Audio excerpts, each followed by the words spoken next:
تخيل معايا، أول إنسان في الأرض بغى يعبر على فكرة، ولكن ما كانش حتى كلمة. كيفاش بدات اللغة؟ وشكون علم الإنسان يهضر؟ واش جا من التطور ولا من عند الله؟ اليوم غادي نشوف القصة كاملة من البداية، ما بين العلم والدين. قبل ما نبداو ديروا لايك وسبسكرايب وجرس باش يوصلكم كل جديد، ويلا نبداو.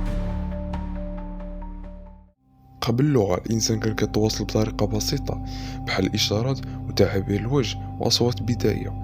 هادشي كان غير بداية، ولكن ما كانش كافي باش يعبر على أفكار معقدة. في الدين الإسلامي كاين جواب مهم بزاف. الله سبحانه وتعالى علم الإنسان اللغة من البداية، بقول الله تعالى: وعلم آدم الأسماء كلها. يعني أن آدم عليه السلام تعلم الكلمات من عند الله تعالى مباشرة. هذه الفكرة كتقول أن اللغة ماشي غير تطور عشوائي، ولكن نعمة وعلم عطاء الله للإنسان. من جهة أخرى العلم كيشوف الموضوع بطريقة مختلفة. اللغة تطورت تدريجيا مع تطور الإنسان. الدماغ ديالو ولا قادر يتحكم في الأصوات، بدا بالكلمات ومن بعد الجمل. العلماء متأكدينش 100% كيفاش بدات، ولكن كاين اتفاق أنها تطورت مع الوقت. هنا كاين واحد الفكرة مهمة، يمكن بجوجهم يكونوا صحيحين بطريقتهم. الدين كيقول الله عطى الأصل ديال اللغة، والعلم كيشوف كيفاش تطورت واستعمالها الإنسان مع الوقت. يعني البداية من عند الله وتطور من عند الإنسان.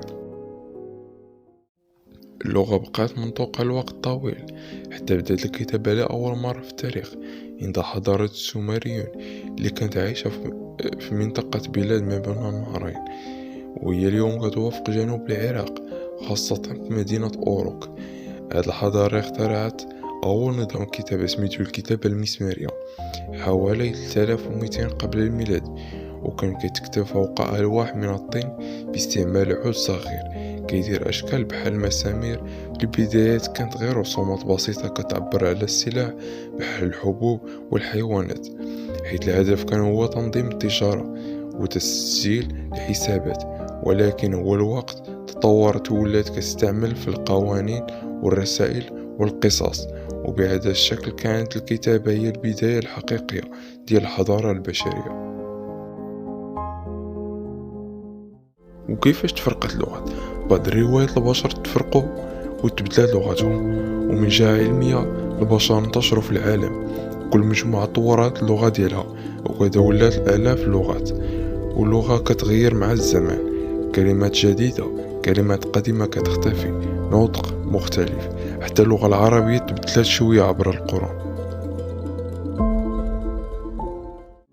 اليوم أكثر من 7000 لغة. التكنولوجيا بدلت التواصل، والإيموجي ولا لغة بوحدها. العالم ولا صغير والتواصل ولا سريع. المستقبل شنو ممكن يوقع؟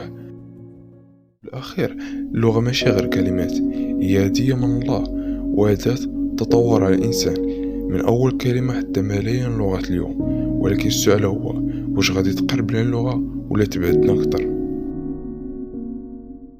هذا كان الفيديو ديالنا، هضرنا على أصول اللغة، وهذه الفكرة طاحت عليا قلت علاش ما نديرش عليها فيديو. وقولوا لي حتى نتوما الأفكار ديالكم باش ندير عليهم فيديو جاي، ويلا بيس.